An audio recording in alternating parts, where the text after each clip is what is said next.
이는 그들이 하나님의 진리를 거짓 것으로 바꾸어 피조물을 조물주보다 더 경배하고 섬김이라. 주는 곧 영원히 찬송할 이시로다. 아멘. 이 때문에 하나님께서 그들을 부끄러운 욕심에 내버려 두셨으니 곧 그들의 여자들도 순리대로 쓸 것을 바꾸어 영리로 쓰며 그와 같이 남자들도 순리대로 여자 쓰기를 버리고 서로 향하여 음욕이 부릴 듯하며 남자가 남자와 더불어 부끄러운 일을 행하여 그들의 그릇 때문에 상당한 보응을 그들 자신이 받았느니라. 또한 그들이 마음에 하나님 두기를 싫어하며 하나님께서 그들을 그 상실한 마음대로 내버려 두사 합당하지 못한 일을 하게 하셨으니 곧 모든 불의, 추악, 탐욕, 악의가 가득한 자요 시기, 살인, 분쟁, 사기, 악독이 가득한 자요 수군수군하는 자요 비방하는 자요 하나님께서 미워하시는 자요 능욕하는 자요 교만한 자요 자랑하는 자요 악을 도모하는 자요 부모를 거역하는 자요 우매한 자요 배약하는 자요 무정한 자요 무자비한 자라.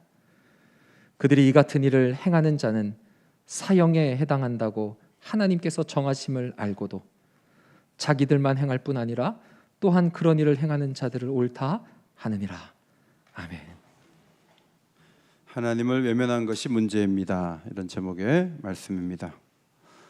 아버지가 너무 싫어 가출한 소년이 있다고 합시다. 집을 나선 지 얼마 되지 않았는데 누가 지갑을 가져갔습니다. 낯선 사람을 만났는데 폭행을 당했습니다. 며칠 뒤에는 전염병마저 걸려 쓰러졌다고 합시다. 이 소년은 왜 그런 일을 당한 것입니까? 한마디로 말하면 가출한 것이 문제죠. 이 부분을 놓고 다르게 해석할 수도 있어요. 도둑질한 사람 잡아도 형량이 너무 낮아서 도둑이 많아서 이 소년도 어려움을 당한 것이다. 폭행한 사람들이 성장 과정에서 마음에 쓴뿌리가 있는데 정부가 이들을 잘 관리를 못해서 그런 이들이 판을 치는 것이다. 보건복지부에서 전염병 관리를 제대로 안 해서 이 소년이 병에 걸렸다. 그러므로 정부 책임이다. 그렇게 말할 수도 있어요. 그러나 본질적인 문제는 부모의 사랑을 등지고 아버지가 싫어서 가출한 것이 이 소년이 당한 어려움의 문제입니다. 이 세상에는 많은 문제가 있어요. 그 문제를 다양하게 조명할 수 있고 해결책을 찾을 수도 있지만 성경은 하나님을 외면한 것이 문제의 뿌리다. 그것을 분명하게 알려줍니다. 하나님은 자신을 알 수 있는 어떤 것을 사람들에게 드러내셨고 천지 만물 창조물을 보면서 사람은 스스로 존재하지 않게 됐다는 것을 지각이 있는 사람은 모두가 동감을 하고 있습니다. 문제는 하나님을 알면서도 그분에게 무엇을 해야 하는지를 생각하지 않고 감사하지도 않고 허망한 마음을 가지고 있으면서 어두워져서 우상 숭배에 빠져 악을 이어가는 것이 문제입니다. 하나님 계신 주소를 제대로 파악하지 못해서 문제가 심각했다. 이 얘기를 3번에 걸쳐서 사도 바울은 반복해서 적고 있습니다. 먼저 23절 보면 사람들이 우상을 만들었다는 것이죠. 동물 모양을도 만들고 벌레 모양도 만들고 사람 모양도 만들어 가지고 이게 하나님이다 라고 섬겼다는 것입니다. 그 우상 숭배의 뿌리는 타락한 마음이에요.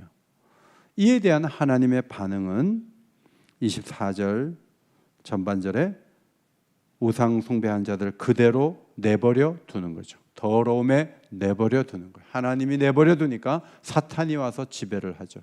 그렇게 해서 어떻게 됩니까? 24절 하반절에 그들의 몸을 수치스러운 도구가 되도록 내어주는 거예요.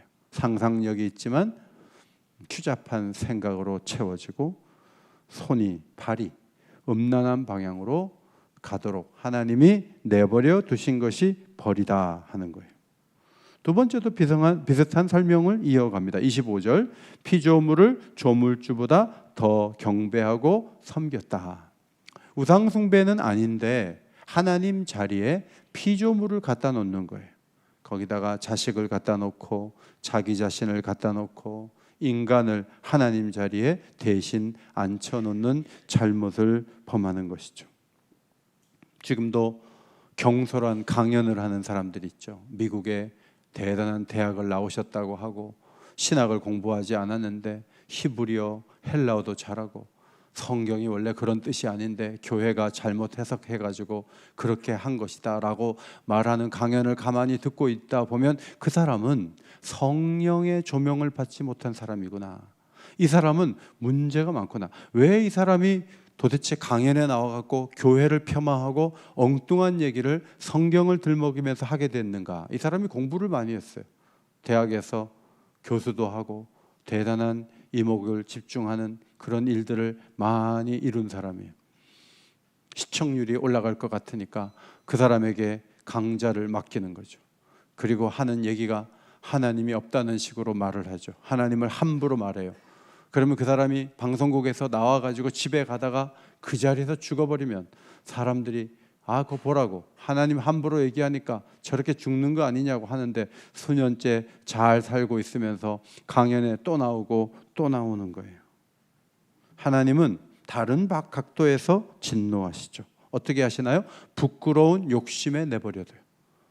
부끄러운 욕심에 내버려두니까 부끄러운지도 모르고 자기가 하나님이 돼서 자기가 죄다, 자기가 죄가 아니다, 이걸 자기가 판단해요. 그래서 사람들이 다 죄라고 하는 그 일을 하는 거예요. 그래서 나중에 보면 부끄럽고 수치스러운 존재가 된 것이 세상에 드러나게 되는 것이죠. 그 중에 하나가 동성애예요. 26절, 27절은 24절과 병행을 이루고 있습니다. 26절은 여성 간의 동성애, 27절은 남성 간의 동성애를 말해요. 하나님이 규정하시는 부부관계는 자연스러워요. 순리대로라는 번역을 내추럴이라고 얘기할 수 있어요. 자연스러워요. 자연적 관계예요. 그런데 동성애는 부자연스러운 관계예요. 언내추럴하다는 거예요. 이건 자연스러운 게 아니에요. 역행하는 관계예요. 동성애는 하나님의 진리를 거짓으로 바꾸는 행위에 대한 하나님의 심판이라는 것입니다. 인간이 겪고 있는 모든 무질서는 하나님의 영광을 다른 것으로 대체했기 때문에 찾아온 것입니다. 하나님의 영광이라는 영적인 궤도가 있어요. 태양계는 태양을 중심으로 움직이는 거예요. 태양이 사라지면 온 천체가 부딪히고 다 사라질 거예요. 마찬가지로 하나님의 영광이 그 자리에 서 있을 때 모든 영적인 질서와 도덕적인 규범들이 제대로 작동할 수가 있는 거예요. 그런데 하나님의 영광을 축을 옮겨놓아요. 인간이 스스로 다른 것으로 대체해요. 뒤죽박죽 무질서하게 되는 거죠. 이성 부부가 가정을 이루고 살아가는 게 순리죠. 동성애는 역행하는 거예요. 왜 갑자기 동성애 문제를 26절, 27절에 다른 죄들 앞서서 꺼냈는가? 이유는 하나님을 섬기지 않는 무질서와 성생활의 무질서 사이에 연관성이 있기 때문에 그래요.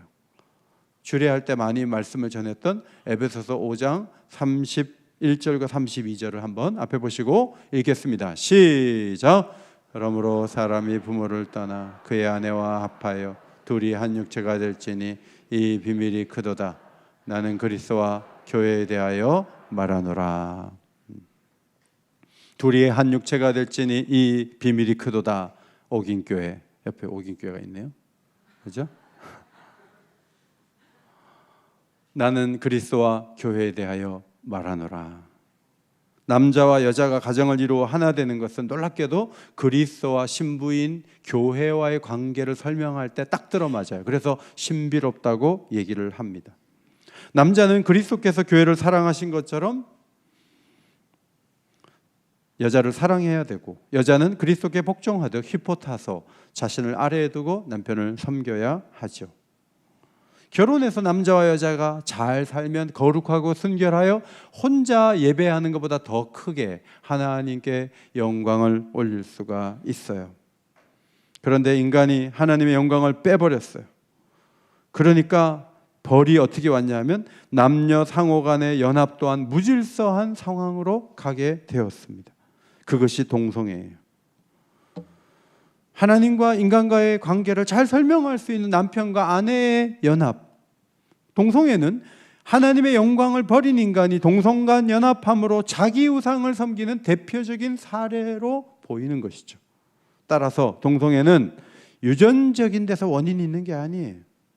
모두가 여자를 보고 좋아하고 여자는 남자를 보고 좋아하는데 남자가 남자를 보고 좋아하는 게 어릴 때부터 그 사람은 그래서 그랬다, 그렇게 말하는 것은 성경적 설명과 부딪혀요. 같은 의미의 이야기를 세 번째로 28절 이하에서 전하고 있습니다. 이번에는 사람들이 하나님을 싫어하는 경향을 갖고 있는 거죠. 우리가 기도가 힘든 이유가 뭔지 아세요? 이 성향이 우리를 지배해서 그래요. 말씀 보고 기도하고 하나님과 뭔가 하고 예배 시간이 좀 길어져도 하나님께 집중하다가 1시간이 5분같이 느껴져야 되는데 제가 55분 내에 끝나도 사람들 가운데는 오늘 2시간 한 것 같다, 이런 느낌을 받는 것은 마음에 하나님 두기를 싫어하는 성향이 강해서 그래요. 저는 제가 설교하는 게 여러분에게 5분처럼 느껴지기를 바랍니다. 제가 아무리 바란다 그래도 안 그런 사람은 안 그래요. 그래서 힘들어해요. 우리 마음에는 하나님 두기를 싫어하는 성향이 있어요. 여러분이 동창회에 가서 아는 사람들에게 예수 얘기해봐요. 하나님 얘기해봐요. 야, 너 여기가 무슨 전도하라고 너 여기 온 거야? 오지 마 그러려면 사람들이 그런다고. 하나님 얘기 싫어해. 하나님 있다는 것도 귀찮아해요. 호세아 8장 12절에 내가 그를 위하여 내 율법을 10,000가지로 기록하였으나 그들은 이상한 것으로 여기도다. 10,000가지로 율법을 기록한 것은 우리를 괴롭히려고 한 거 아니에요. 요소요소에 어떻게 행동해야 될지 잘 모르니까 알려주려고 기록한 거예요. 그런데 받는 사람들이 참 하나님 이상하네, 사람이 자유가 없어, 뭘 이렇게 걸리고 저렇게 걸리고 우리 보고 어떻게 하라는 거야 하고 하나님을 귀찮아하는 거예요. 그게 죄성에서 오는 생각이에요.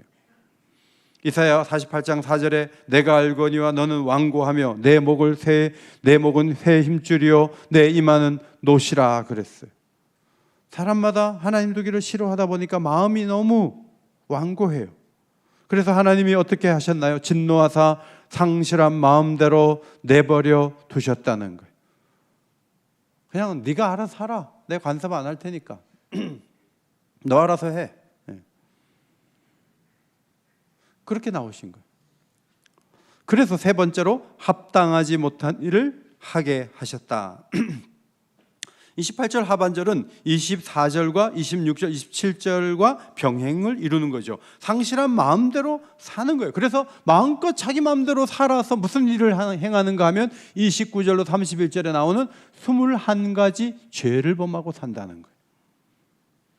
자, 여기까지 보고 여러분 주보에 보시면 제가 가로를 좀 파놨어요. 중요하다고 생각해서 볼펜을 꺼내서 거기 3군데 가로를 좀 채워보세요. 볼펜이 없는 분은 집에 가서 잘 기억해놨다가 적어봐요. 잘 안 되면 유튜브 다시 돌려가지고 가로를 채우세요. 첫 번째로 성적 타락은 하나님과의 관계 문제에서 비롯된 거예요. 문란한 거는요, 하나님을 제대로 섬기지 않기 때문에 나타나는 거예요. 유튜브를 이것저것 보고 자기 마음대로 사는 사람이 있습니까? 그건 자유가 아니에요. 하나님이 보고 계세요. 하나님과의 관계에서 모든 성적 타락이 시작이 되는 거예요. 하나님과의 관계가 바르면 배우자로 만족해요. 배우자를 주신 하나님께 감사해요. 두 번째, 성적 무질서는 하나님의 영광을 다른 것과 바꾼 것에 대한 하나님의 심판이에요. 성적으로 무질서하게 살잖아요. 얼마나 고통스러운지 몰라요. 얼마나 고통스럽고 아픈지 몰라요. 그건 하나님의 심판을 이미 받은 거예요. 자기는 자유롭게 산다고 말할지 모르지만 그는 고통을 안고 사는 거죠. 세 번째로 영광의 하나님께로 돌아가면 진정한 사랑을 되찾을 수 있습니다.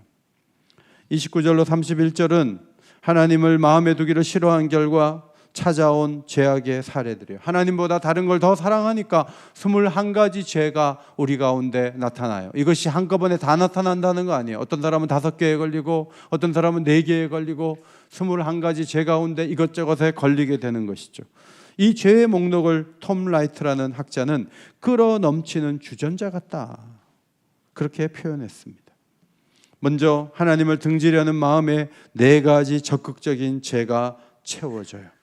자, 괄호 안에 읽지 마시고 4가지 죄를 읽겠습니다. 시작. 불의, 추악, 탐욕, 악의. 한 번 더 읽겠습니다. 시작. 불의, 추악, 탐욕, 악의. 그 다음에 17가지 악의 다양한 형태가 거론되는데 5가지는 인간관계를 손상하는 죄들이에요. 시기와 살인과 분쟁과 사기와 악독이에요. 그리고 수군거림과 비방, 교만을 묘사하는 4가지 죄가 있어요. 하나님을 싫어해. 하나님을 너무너무 싫어해. 그 다음에 능욕, 사람들을 업신여기는, 하나님도 업신여기는, 욕보이는 것, 교만하고 자랑하고. 그 다음 악을 도모하고 부모에게 순종하지 않고. 마지막 4가지는요 헬라어 운율이 같아요.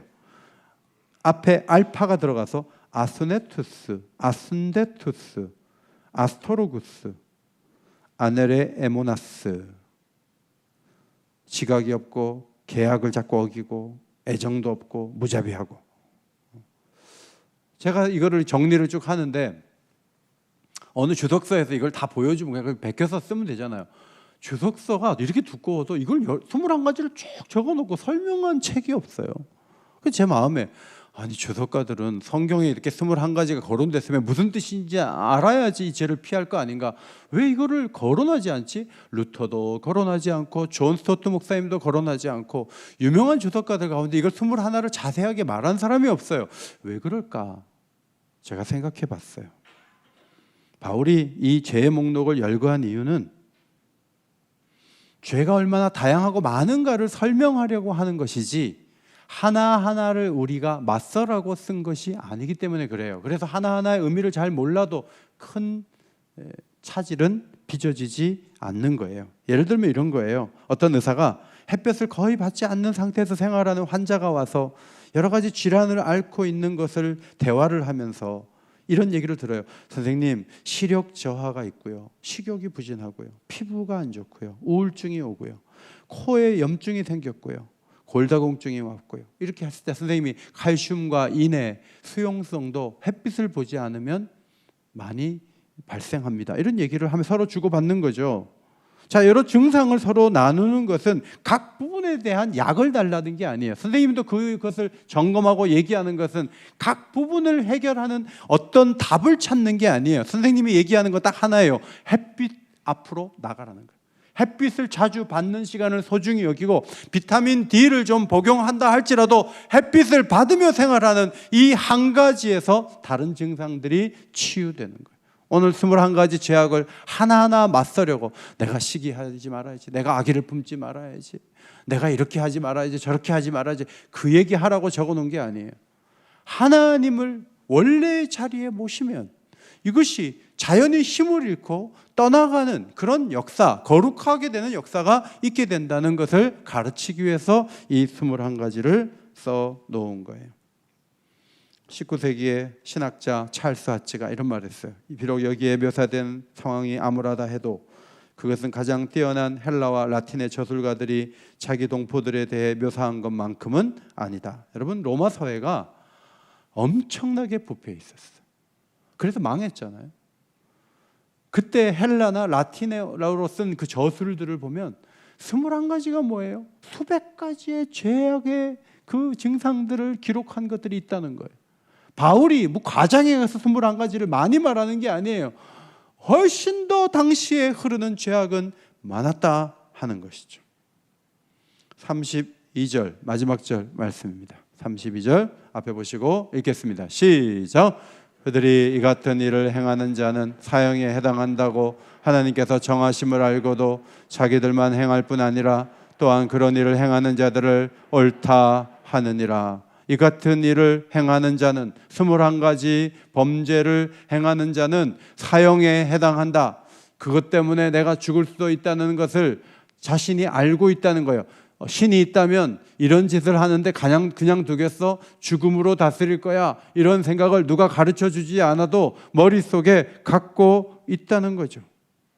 찰스 하치가 말했어요. 가장 타락한 죄인이라도 자신이 하나님의 진노를 고스란히 받고 있다는 것을 알고 있다. 하나님의 기준을 깨뜨리기 때문에, 잘못했기 때문에 내가 죽을 수도 있다, 이 생각을 사람들이 누가 말해주지 않아도 하고 있다는 것이죠.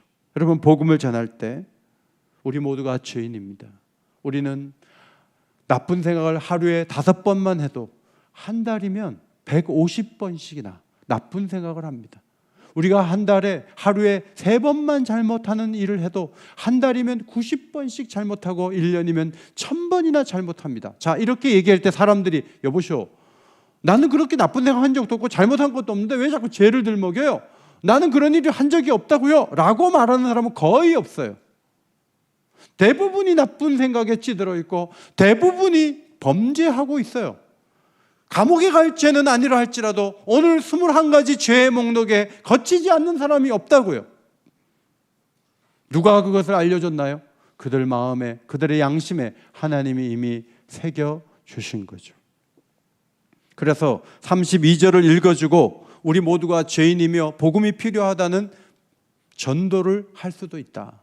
32절이 사람들의 그 죄책감이 있기 때문에 그 죄책감을 자극하고 예수 그리스도가 당신이 필요하기 때문에 복음을 들어야 되고 복음을 들을 때 이 문제가 해결될 수 있다고 설명하는데 32절이 귀하게 쓰일 수 있다는 것입니다. 32절 하반절은 자기가 이렇게 하면 안 되는 걸 알면서도 자기만 행할 뿐만 아니라 또한 그런 일을 행하는 자들을 옳다고 하는 거예요. 악을 선으로, 선을 악으로 지칭하면서 자기 파괴적인 일을 하면서 마음에 걸려해요. 그런데 그런 일을 하는 사람을 보면 잘한다 잘한다 하면서 악을 행하는 사람들이 점점 더 많아지는 거예요. 예를 들면 이런 거예요. 지난 주간에 서울시의회가 성생명 규례 규범 조례안을 만들었는데 그 안에 이런 내용이 있대요. 성관계는 혼인관계 안에서만 이루어져야 된다. 성교육의 주안점은 절제에 있다. 여러분, 교원단체에서 이걸 말이라고 하냐? 어떻게 이런 말을 여기다가 집어넣을 수 있냐 하고 반발하는 거죠. 어떤 국회의원은 부끄럽고 창피해야. 그러면 부부관계 외에 동창들하고 만나서 성관계를 맺을까요? 지금 무슨 소리를 하는 거예요? 지금 세상이 어떻게 돌아가고 있는 거예요? 발끈하는 사람들은 뭐 하는 사람들이에요? 부부관계 외에 성관계를 많이 맺고 다니는 사람들이에요. 그 사람들은 법적으로 합법적인 행동을 하고 있다고 말하고 싶은 사람들이에요. 제가 댓글 단 걸 좀 봤어요. 열의 9은 미친 이런 말 표현을 쓰면서 아니 그러면 부부관계 외에 그러면 지나가던 사람하고 그런 짓을 하고 다니냐고 막 올려놓는 사람들이 지금은 많이 있어요. 사람들의 기준이 추락하고 악을 행하면서도 그것이 잘못됐다고 말하면 잘못됐다고 말하는 사람을 공격하는 세상이 되고 있는 것은 32절 하반절의 말씀이 이 땅에 지금 펼쳐지고 있는 사례라고 볼 수가 있어요. 볼펜 다시 꺼내서 32절 주보를 보시고 모든 이들에게 하나님의 도덕법에 대한 뭐가 있다? 지식이 있어요. 누가 안 가르쳐도 저도 아유 내가 이런 짓을 하면 내가 죽지, 내가 잘못했지, 이런 마음이 누구에게나 있는 거예요. 두 번째, 우리가 범하는 죄에 대해 그 누구도 핑계할 수 없다. 이런저런 이유로 죄를 범할 수밖에 없었고 그것은 하나님도 용인해야 된다, 그렇게 말할 수 없다는 거예요. 세 번째로, 사람들은 자신이 틀린 것을 알면서도 그 일에 끊임없이 동료를 구해요. 친구를 구한다고요. 그래서 세력화하는 거예요.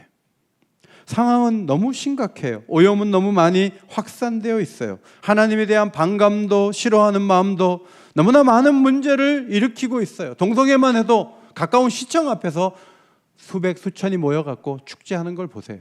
거기 애들 데리고 나가겠어요? 제가 시카고 갔을 때 큰 교회 목사님 딸이 동성애자예요. 그래서 여자아이인데 여자하고 사는 거예요. 그 목회를 어떻게 해요?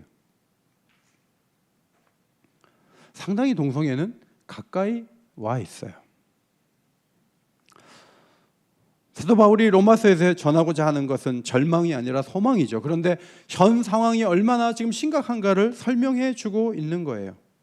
현실을 가만히 보면 정말 어려워요.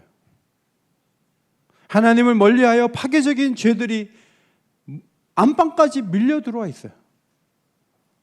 해운대 가면은 해운대 그 끝자락에 식당가가 있어요. 그 앞에 방파제를 해놨어요.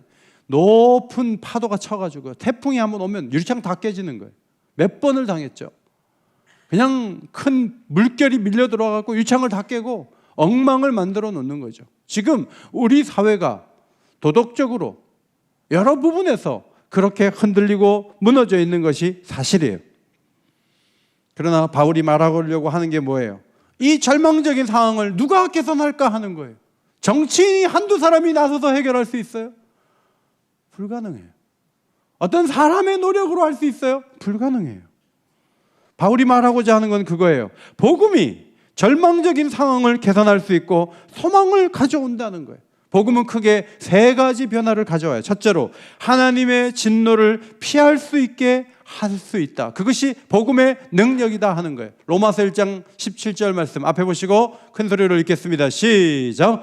복음에는 하나님의 의가 나타나서 믿음으로 믿음에 이르게 하나니 기록된 바 오직 의인은 믿음으로 말미암아 살리라 함과 같으니라. 하나님은 의로워야 가까이 해요. 그런데 우리는 그렇게 의롭게 살 수 있는 힘이 없어요. 21가지 죄악 가운데 그리스도인들도 몇 가지씩 거치면서 살아요. 그래서 하나님께서 자신과 교제하기 위해서 우리에게 자신의 의를 더입혀 주시는 거예요. 그래서 믿음으로 살 수 있는 길을 열어주심으로 저주받는 대상이 되지 않게 하시고 사랑의 관계, 자녀가 될 수 있는 자리에 두셨다. 이것이 복음이에요.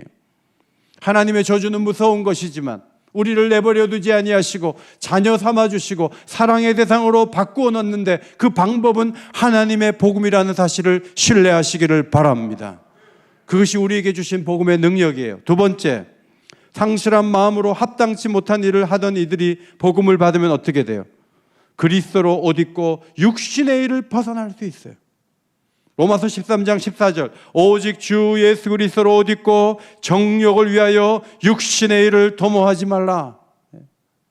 교회 나오기 전에 막 술 많이 먹던 사람들이 술을 끊는 과정을 가만히 보면 어느 날 술이 딱 싫어진다. 쳐다보기도 싫어져. 그거 누가 그렇게 하세요? 그리스도로 옷 입으니까.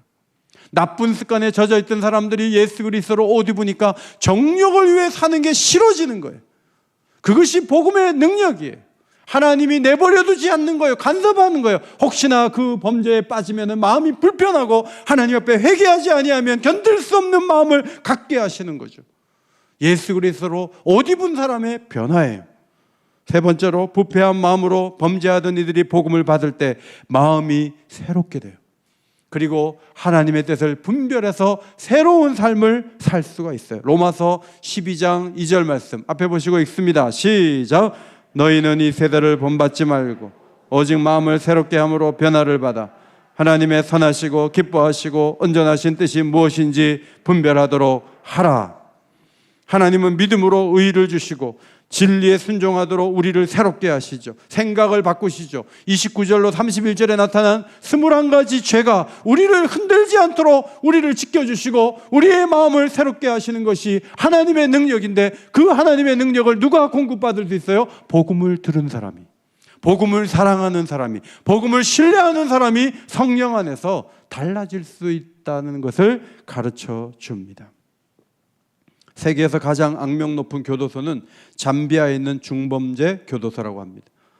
중범죄자만 가둬놓는 특수 감옥이 교도소 안에 또 있는데 사방이 굵은 철망으로 뒤덮여 있어요. 사방 5m 정도 되는 작은 운동장 옆에 감방들이 쭉 늘어서 있어요. 좁은 방에는 너무나 많은 죄수들이 갇혀 있는데 23시간 동안 꼼짝 못하고 앉아 있어야 돼요. 변기조차 없어요. 식기에다가 배설물을 받아내야 하는 환경이. 낮이 되면 아프리카의 뜨거운 열기가 올라와서 숨을 쉬기도 힘들어요. 인간 지옥이에요. 그곳에 120명이 수용돼 있어요. 그런데 누군가 가서 복음을 전했는데 80명이 예수님을 마음에 모셨어요. 80명 가운데 35명은 이미 사형 집행일을 기다리고 있는 사형수들이었습니다. 서로 화내고 싸우고 살인극이 벌어져도 속이 시원치 않을 그 감옥 같은 곳에 사람들이 복음을 듣고 예수를 믿게 됐어요. 그 소문을 듣고 론 박사와 국제 교도소 선교회를 만든 닉슨 때 보좌관을 지내고 감옥살이를 했던 찰스 콜슨 박사가 특별 면허를 요청해서 그곳에 들어가게 됐어요. 80명이 우르르 일어나서 벽에 정렬을 하더랍니다. 신호가 떨어지자 찬양이 시작됐는데 남성 사중창 놀라운 화음이 드러나기 시작했어요. 울려 퍼지기 시작했어요. 찬양하는 그들의 표정은 차분하고 평화가 느껴졌다고 합니다. 그들 뒤에는 벽화가 하나 그려져 있는데 가만히 보니까 십자가에 달리신 예수님을 정교하게 숫검정으로 칠해가지고 아주 잘 그려놓았어요. 방문한 분들이 죄수들과 함께 하시는 예수님의 얼굴을 보게 되었어요. 주님은 그곳에서 고통과 슬픔과 절망을 함께 나누고 계셨고 지옥 같은 곳에서도 찬송할 수 있는 능력으로 기쁨을 저들에게 주신 것을 함께 볼 수 있었습니다. 그들은 왜 바울이 예수께서 십자가에 못 박히신 것 외에는, 이 복음 외에는 전하지 않기로 바울이 작정했다고 말한 이유를 그곳에서 알게 되었다고 합니다.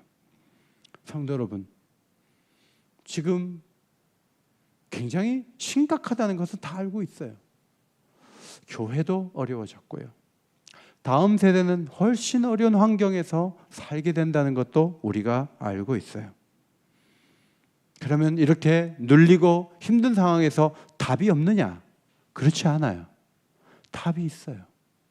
그 답은 그리스도의 복음이에요. 복음을 사랑하시기를 바랍니다. 복음의 능력을 신뢰하시기를 바랍니다. 복음을 전하시기를 바랍니다.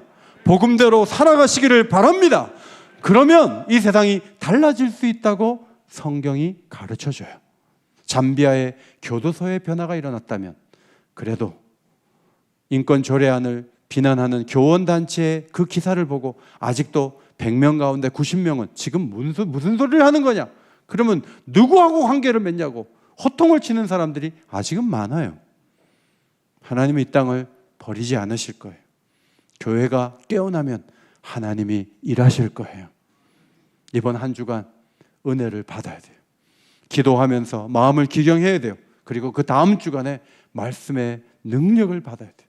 은혜를 받아야 돼요. 그리고 이 세상을 바꿔야 돼요. 그것이 우리가 살아 존재하는 목적이며 이유예요. 어긴교회가 이 한 해 복음의 능력을 드러내는 아름다운 공동체 되기를 예수의 이름으로 축원합니다. 하나님 고맙습니다. 땅끝까지 창조하시고 우리 인생의 중심에 서 계셔야 할 하나님 앞에서 티끌이요 재에 불과한 저희들이 정욕대로 살면서 하나님을 초라하게 만든 일들이 한두 번이 아닙니다. 하나님, 저희들을 용서하여 주시기를 기도합니다. 하나님을 우리 중심에 모시게 하시고 예배가 우리의 모든 하는 일의 중심에 설 수 있도록 은총 더하여 주옵소서. 우리의 생각을 부드럽게 하시고 깨끗하게 하시고 아름답게 하여 주셔서 소망 가운데 걸어갈 수 있는 우리 모든 믿음의 가족들이 되게 하여 주옵소서. 사회가 흔들리고 있습니다. 도덕적으로 무너지고 있습니다. 누가 이것을 세울 것입니까? 하나님, 저희들을 도와주시고 저희들을 세워주셔서 우리의 자손들을 온전히 세우게 하시고 하나님께 영광 올려드릴 수 있는 거룩한 공동체로 만들어 주옵소서. 기도할 때 능력을 주시고 말씀을 받을 때 우리의 중심이 불붙는 것 같이 일어설 수 있도록 하나님은 총도하여 주옵소서. 예수님 복되신 이름으로 기도하옵나이다. 아멘.